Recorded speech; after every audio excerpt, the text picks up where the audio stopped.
j'espère que vous allez bien, moi ça va super bien. On se retrouve sur l'épisode 2 du Suzuki Swap M47. Oui je sais, il s'est passé beaucoup de mois. J'ai eu beaucoup de galères aussi, beaucoup de galères. J'ai changé de maison, j'ai changé de garage, il a fallu que je fasse beaucoup de travaux aussi dans ma nouvelle maison et aussi aménager tout le garage pour pouvoir bosser. Mais entre temps aussi, j'ai beaucoup bossé dessus. Il s'est passé des centaines d'heures. Je ne saurais même pas vous dire combien d'heures il s'est passé. De galères aussi, beaucoup de galères. Et on en est là aujourd'hui, à ce résultat-là. Donc il y a quasiment tout dans la B-moteur. Quasiment tout est là. Je vais vous faire voir ça plus en détail. Voilà. Du coup, depuis la dernière fois, il n'y avait rien dans la B-moteur. Maintenant, il y a quasiment tout. Du coup, par où commencer?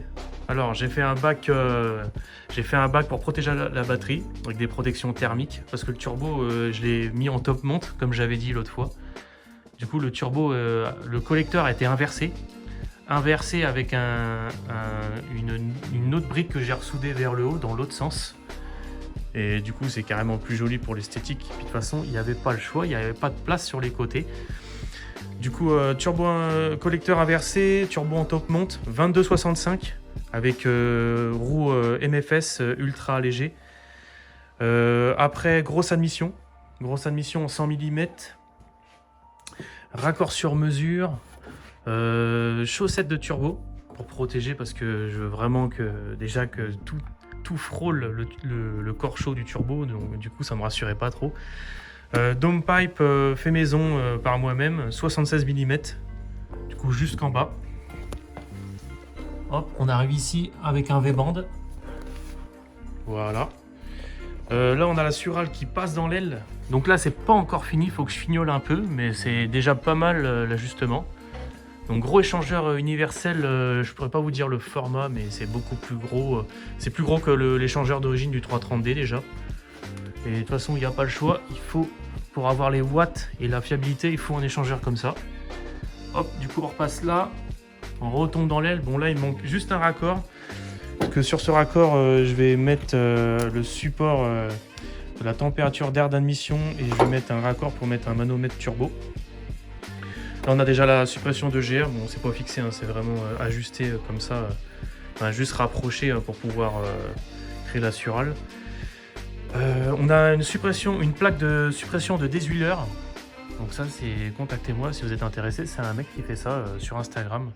Il fait ça super bien. Du coup, après, il n'y a plus qu'à relier un tuyau, une durite en 22 mm. Comme ça, on n'est plus emmerdé avec le déshuileur. Il y a les injecteurs de 535. Donc là, ils sont montés et recodés. Donc ça marche super bien. Après, qu'est-ce qu'on a? On a un radiateur de E30 M3 Mishimoto avec un spal haute performance.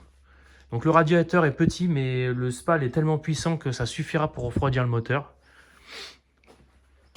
Après, qu'est-ce que j'ai fait d'autre? Donc il y a eu l'alternateur aussi qui a changé de sens.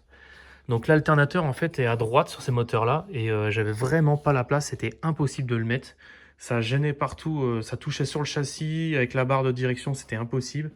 Du coup, j'ai créé des supports, c'était une galère. J'ai créé des supports pour l'inverser et j'ai trouvé une courroie sur mesure parce qu'il n'y a quasiment plus rien. J'entraîne maintenant juste mon alternateur, ma pompe à eau et là, il y a la poulie dumper de prix dessus. Il n'y a plus que ça dessus. Il n'y a plus rien d'autre. Là, ce que vous voyez juste ici, c'est un capteur de pression d'huile qui va être relié sur des manomètres ProSport. J'ai aussi rajouté une sonde de température EGT juste ici.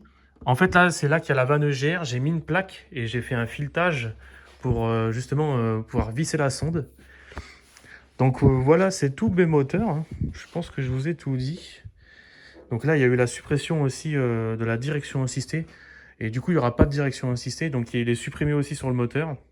Il n'y a pas la pompe sur le moteur et il n'y a plus rien. Il y a juste le boîtier qui est resté comme ça. Avec juste un tuyau qui va dans le retour et l'arrivée, le retour.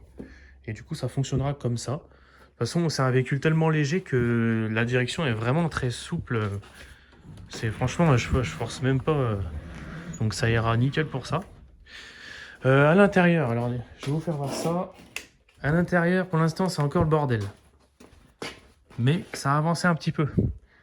Là, il y a la boîte du 330D. On a l'accélérateur qui est là. Qui n'est pas encore fixé d'ailleurs. Et tout le faisceau simplifié au fait est ici du coup. Donc faisceau simplifié, le calculateur est fixé. Donc tout est fonctionnel, j'ai pu relier au Neumann. Je peux démarrer, je peux tout faire, tout fonctionne. Bon, il y a quand même beaucoup de boulot, là il y a un coupe-circuit général là-bas. Il y a encore quand même beaucoup de boulot pour faire ça tout bien, tout propre. Je vais refaire un tableau de bord sur mesure pour gagner aussi du poids. Je vais en faire un tout simple en fibre. Celui d'origine il dégage. Là, ça va être un peu galère parce qu'il va falloir faire la tringlerie de boîte sur mesure aussi. Ça va être un peu chiant de tout faire fonctionner. Faut que je trouve un embrayage hydraulique adapté aussi. Donc ça, je sais pas encore trop lequel mettre. Donc ça démarre super bien. J'ai eu beaucoup de galères pour le démarrer. C'était une galère. Au début, j'avais plusieurs problèmes et j'insistais, j'arrivais pas à le démarrer, je comprenais pas. En fait, j'avais un calculateur IMO-OFF qui avait été mal fait. Du coup, j'en ai recommandé un autre que d'ailleurs j'ai payé une misère. C'est des Polonais qui font ça. 110 €, calculateur IMO-OFF avec frais d'expédition tout compris. Calculateur compris aussi. 110 €. Du coup, c'est vraiment, vraiment pas cher. Et du coup, là, ça démarre. J'avais aussi un autre problème. Je savais pas qu'en fait, il fallait que la pompe électrique marche en permanence. Je savais pas. Je pensais qu'en fait, la pompe électrique, je parle de la pompe à carburant de gasoil, je pensais qu'elle se mettait quand le démarreur il se lançait, mais non, il faut qu'elle se mette avant en fait. Elle gave et puis ça purge tout et puis là ça démarre. Et je savais pas en fait. Si elle était carrément débranchée. Parce que moi ça a été une galère, j'avais un faisceau qui était pas vraiment comme les autres. J'ai galéré à trouver, d'ailleurs ça c'est les deux fils pour le faire démarrer. Et le fil de pompe j'ai galéré aussi, c'était super dur à trouver. Du coup, tout fonctionne. Donc, je vais vous faire voir ça. Le bruit est fou, c'est n'importe quoi le bruit que ça fait. Voilà, j'espère que ça vous a plu. On se retrouve bientôt pour un épisode 3. Donc dans l'épisode 3, je pense que j'en serai à commencer à essayer d'adapter un embrayage et commencer à adapter aussi un autre pont arrière parce que comme je l'avais dit dans l'épisode 1, celui-là on oublie, hein, ça c'est même pas la peine. Il va exploser la première accélération. J'ai une petite idée, je pense mettre un pont de Pajero 1, un pont de Pajero 1 à glissement limité. Je pourrais pas mettre un patron, je pourrais pas mettre un pont de Patrol, c'est beaucoup trop large, c'est impossible, ça va carrément dépasser de chaque côté. Je vais faire un arbre aussi sur mesure, donc il y aura un arbre de 320D sortie boîte et de Pajero 1 au nez de pont. Et aussi, dans les prochaines vidéos, donc ça sera peut-être l'épisode 4, et ben l'épisode 4, ça sera peut-être les premiers tours de roue. On n'en sera pas loin de pouvoir essayer de rouler.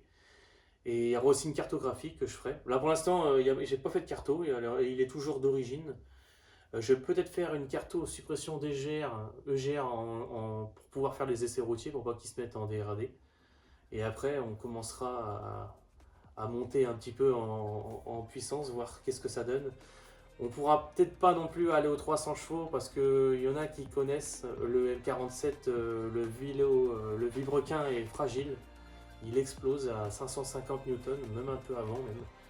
Donc malheureusement on va pas pouvoir non plus trop abuser parce que c'est dommage, la config que j'ai, je peux sortir à peu près 320 chevaux, voire même 330 même, avec la R70.